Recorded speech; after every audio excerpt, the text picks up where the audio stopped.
नगरपालिका 2025 सुरू झालेली आहे। या निवडणुकीच्या माध्यमातून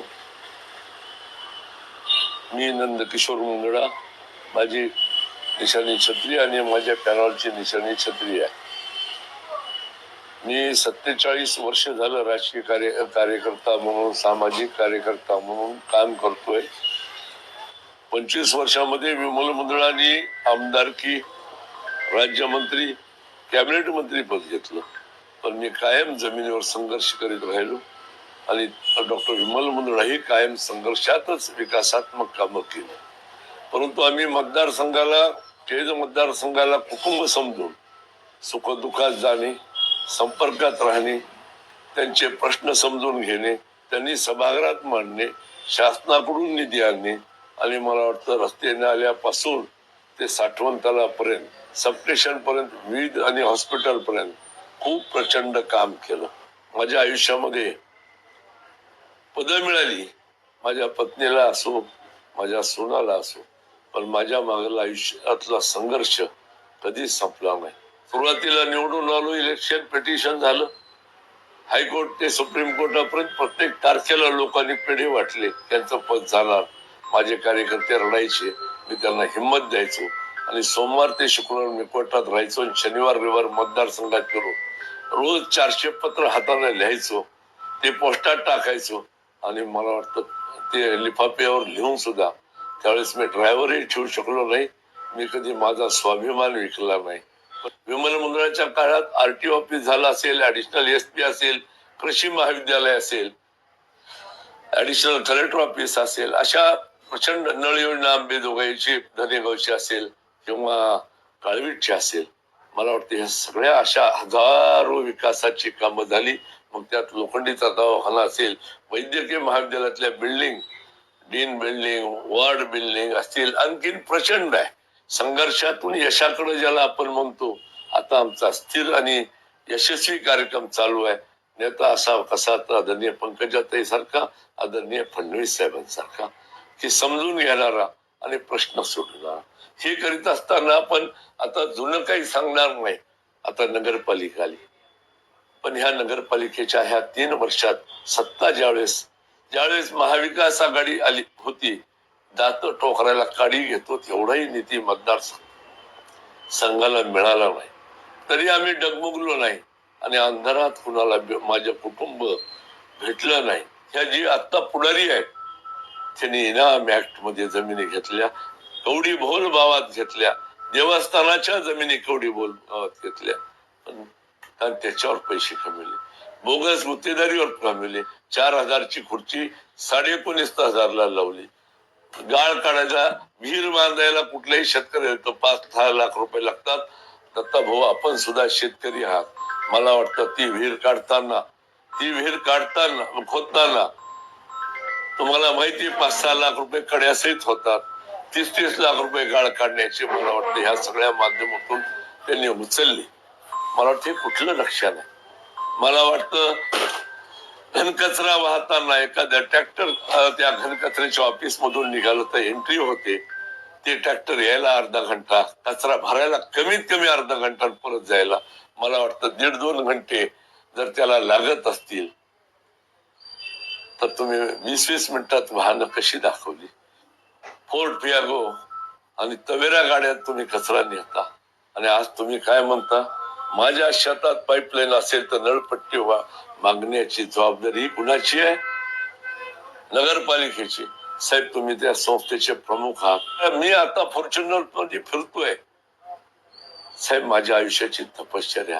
कुणी म्हणतंय आमदारकी बी तुमच्या घरात, नगराध्यक्ष बी तुमच्या घरात। अरे बाबांनो, आयुष्याच्या 47 वर्षांतर ज्यावेळेस मला उभं राहायचं होतं, खरं तर राजकारणाचा छंद मला होता, पण मी लोकांना मार्केट कमिटी, पंचायत समिती, खरेदी विक्री संघ, डीसीसी बँक आणि नगरपालिका तिकीट देत होतो।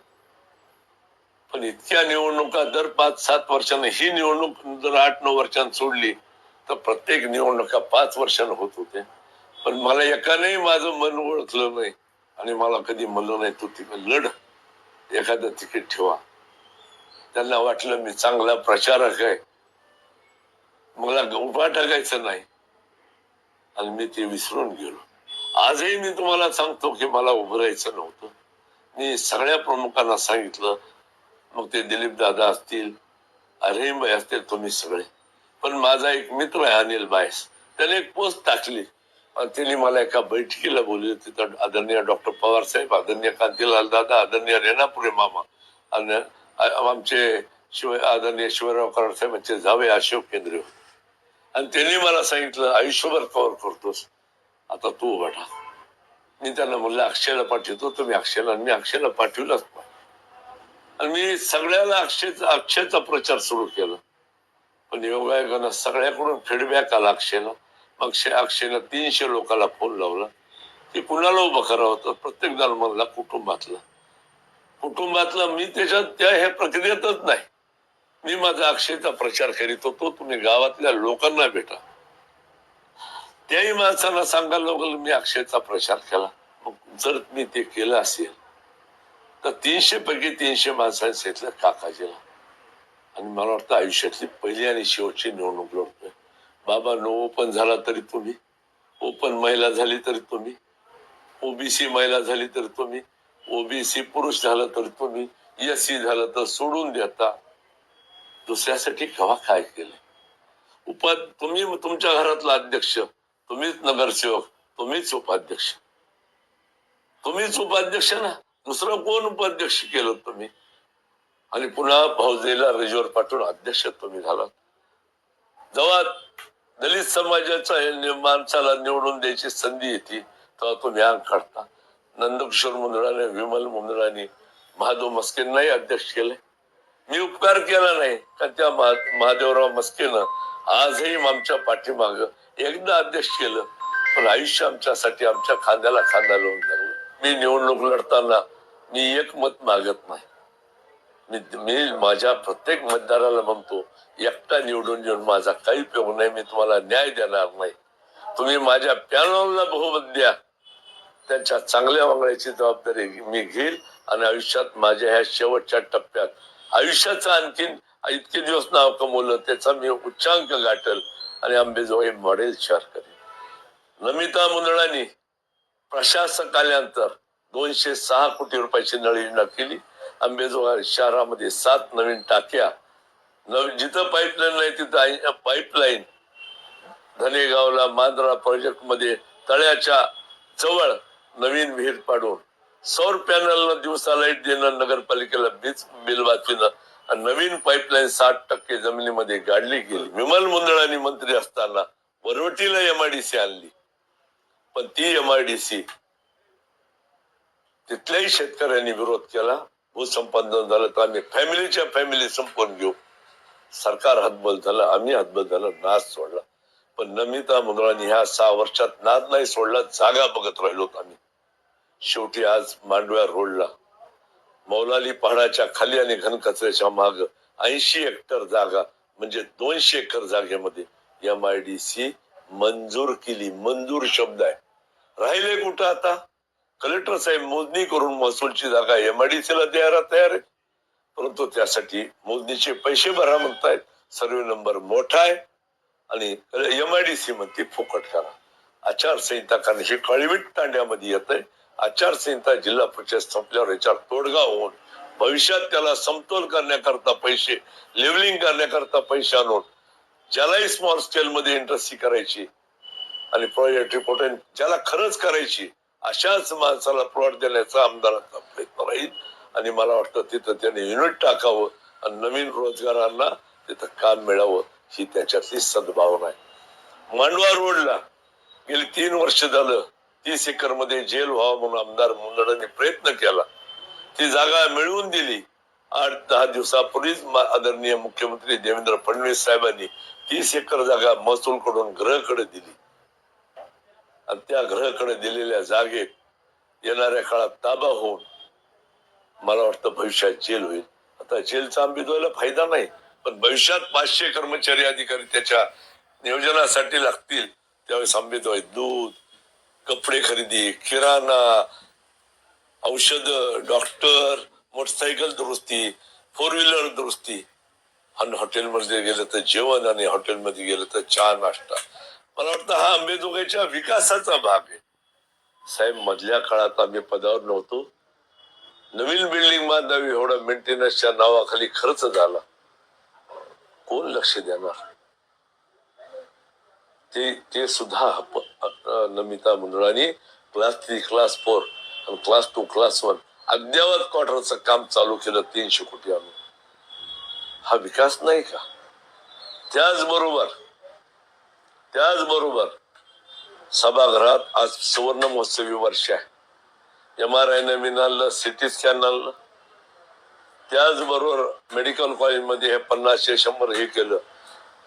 अपघाताच्या बिल्डिंगच्या OPD बिल्डिंग समोर पहिल्यांदा विमल मुंद्राने एक मजला आणला, पहिला आणून दुसरा आणला, त्याच्यावर तिसरा मजला आणला. आपल्याला माहित असेल, आपणही हॉस्पिटलमध्ये खूपदा जाता, पब्लिकही जाती रुग्णांना भेटायला. 518 बेड आपले इथं मंजूर आहे. 518 बेड मंजूर आहेत. पेशंट असतात 800-900 ऍडमिट, आणि साथीचा रोग असल्यावर 1000-1100. त्यावेळेस तेवढ्याच जागेत सतरंजीवर किंवा पेशंटला गादीवर झोपावं लागतं. सगळ्याच लोकांना, आम्हालाही फोन येतो की जरा काय आहे तुमचा प्रचार करून मत देऊन आमच्या पेशंटला खाली झोपावलं, पण मी कोणालाही खाली उतरत नाही. ही सगळी अडचण आमदार नमिता मंडळाने बघितली. 6 वर्ष पाठपुरावा केला.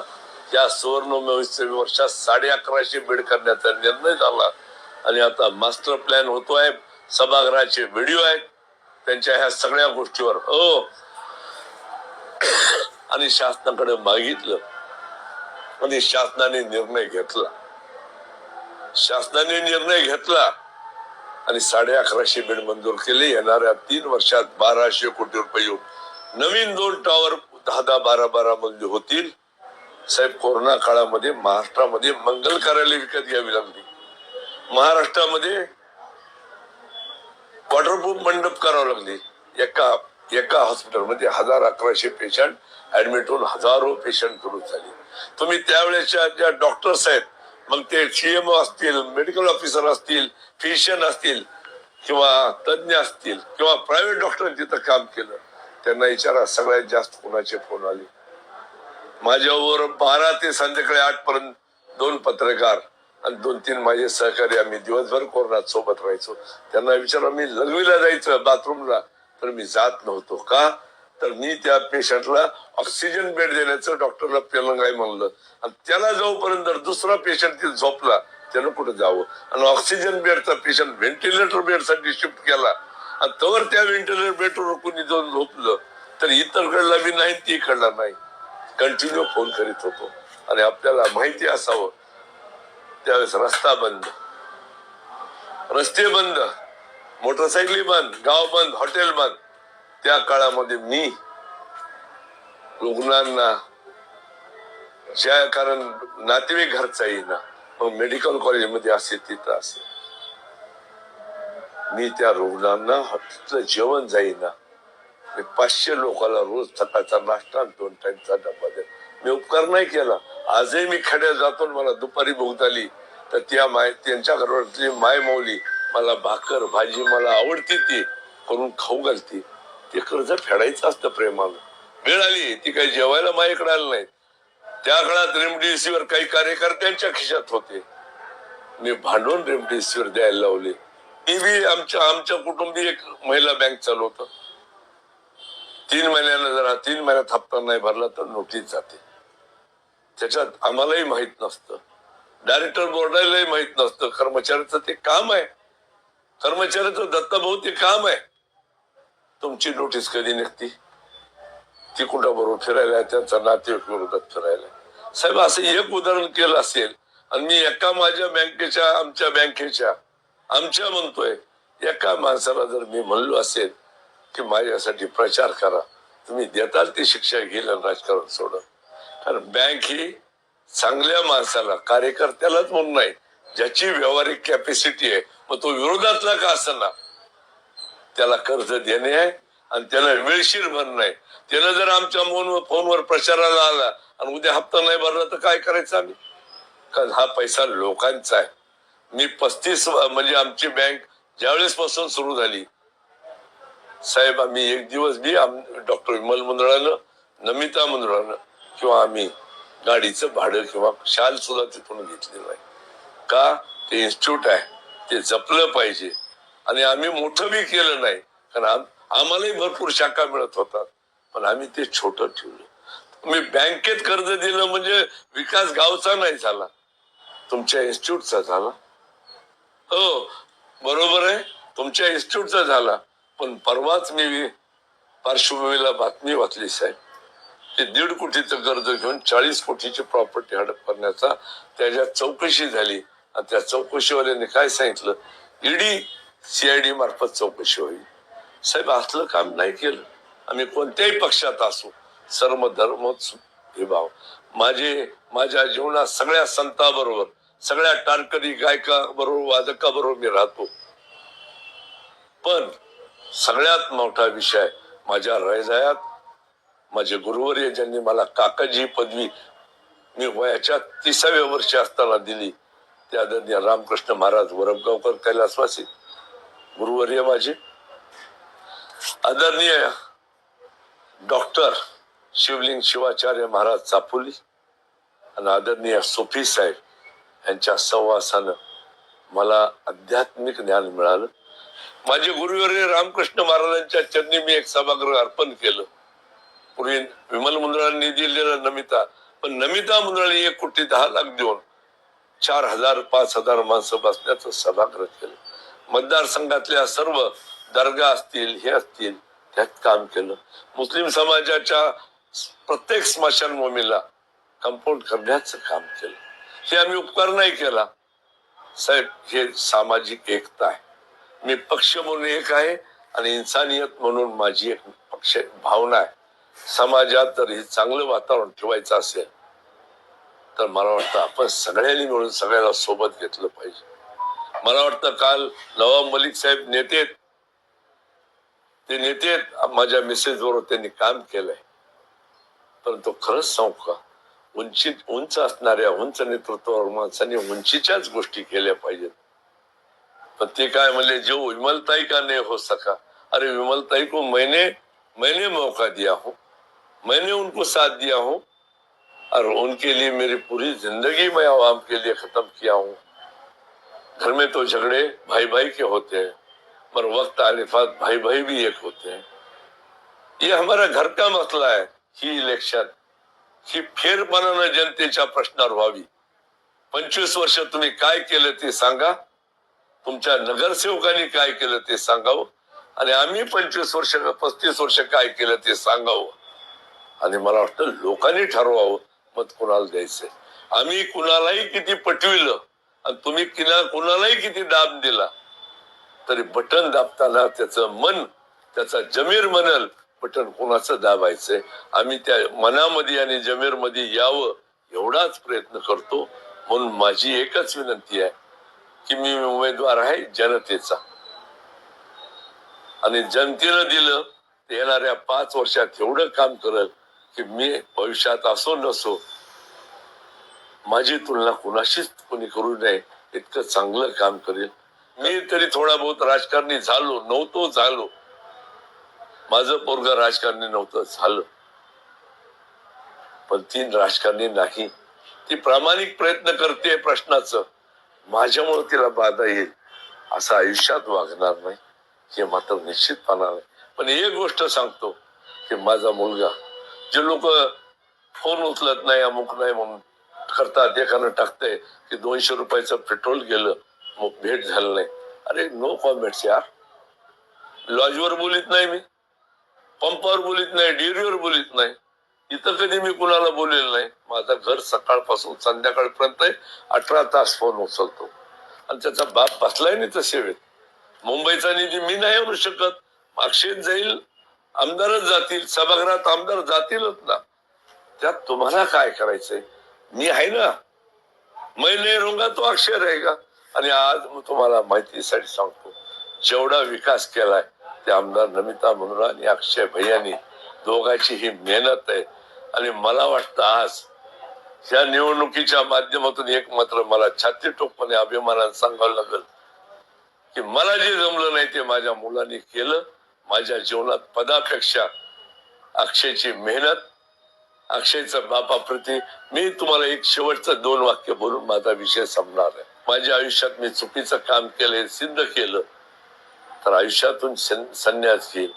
पण मला वाटतं कुणाचं वैयक्तिक जीवन काढून ज्यांना आम्ही संधी दिली, आजही जीवनराव गोरे साहेब आहेत आणि आजही सुरेशांना आहे. मी घराच्या बाहेर होतो आणि जीवनराव गोरे साहेबांनी सुरेशांना माझ्याकडे साठे साहेबांच्या निवडणुकीत रोज येत होते आणि एवढंच म्हणत होते, काकाजी एक शब्द द्या. म्हणलं काय देऊ साहेब? साठेंचं सोडा, पण विमल मुंदळाच्या जागेवर ते उभं टाकले. हो, तुम्ही एक शब्द द्या, तुम्ही विरोध करणार नाहीत. मी आज बी सांगतो, मी शांत बसलो आणि ह्या दोघांनीही निवडणुकीचा निकाल लागल्यानंतर मला भेटून आणि फोन करून सुद्धा आधी नंतर भेटून काय म्हणले, सगळं मंत्रिमंडळ इथं आलं, पण तुम्ही विरोध केला असता तर ही सीट गेली असती. मी म्हणलं साठे साहेबांचा विषय नाही, विमल मुंदळाच्या गादीवर तो बसायला लागलाय आणि माझ्या बायकोच्या जागी तो बसतोय, त्याला मी विरोध करणार नाही. मोठेना आठवण तलाव झाला पाहिजे ही 7 वर्षापासून विमल मुंदळाच्या पूर्वी आम्ही प्रयत्न केला, पण पाणी उपलब्धता नाही. आता नमिता मुंदळांनी अधिकाऱ्यांशी चर्चा करून मी, नमिता मुंदळांनी, अक्षयनी एक प्रस्ताव शासनाला दाखल केला. अधिकाऱ्यांनी आम्हाला सल्ला दिला, ह्या मार्गाने गेलं तर शेवटचा प्रयत्न करा, आणि त्या मार्गाने आम्ही प्रयत्न केला. गोदावरी नदीवरून मुळी बॅरेज आहे, तिथून पाणी लिफ्ट करून आणता येते का? त्याचं प्रेझेंटेशन आदरणीय मुख्यमंत्र्यांनी सूचना दिल्यानंतर आदरणीय विखे पाटील साहेबांनी मिटिंग घेतली, त्यात प्रेझेंटेशन झालं आणि त्या प्रेझेंटेशन मध्ये हे ठरलं की याचा सर्वे करावा आणि हा प्रोजेक्ट हातात घ्यावा. आणि हे काम फक्त 2च व्यक्ती करू शकतात. आदरणीय पंकजाताई नमिता मुंदळाच्या कणखर पाठीशी आहेत, हे त्यातलं रिप्रेझेंटेटिव्ह आहे, आणि दुसरं मात्र माननीय फडणवीस साहेब हे करू शकतात. आणि विखे पाटील सुद्धा साहेब सुद्धा पॉझिटिव्ह आहेत. मला वाटतं हा सुद्धा विकासात्मक दौर आहे. मला वाटतं अंबेजोगाईचं वैभव जपणं, अंबेजोगाईची संस्कृती जपणं आणि त्याचबरोबर अंबेजोगाईचा भाईचारा जमत अंबेजोगाईच्या शहराला लागल ते आणणे आज मुख्यमंत्री फडणवीस साहेबांची सत्ता आहे. आता काल नवाबाई म्हणले, आमचे आदरणीय नवाब साहेब आमचे नेते आहेत ते, त्याच्यात वाद नाही, मी त्यांच्याबद्दल आदरानच बोलेल, पण शेवटी विरोधात प्रचाराला आल्यावर बोलावं लागतं. ते म्हणले चावी आहे, पण चावीचा मालकच आमचा नेता आहे. हो, आणि मला वाटतं त्यांच्याकडे चावी आहे, ते सुद्धा आमदार नमिता मुंदळाचा सन्मान करतात आणि आमदार नमिता मुंदळाच्या चांगल्या कामाला मुख्यमंत्री आदरणीय एकनाथ शिंदे साहेब आणि आदरणीय अजितदादा सुद्धा ताकदीनं मदत करतात.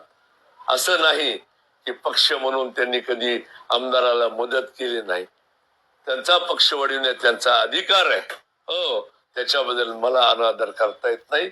मी आदरणीय अजित पवार साहेबांचाही आदर करतो, आदरणीय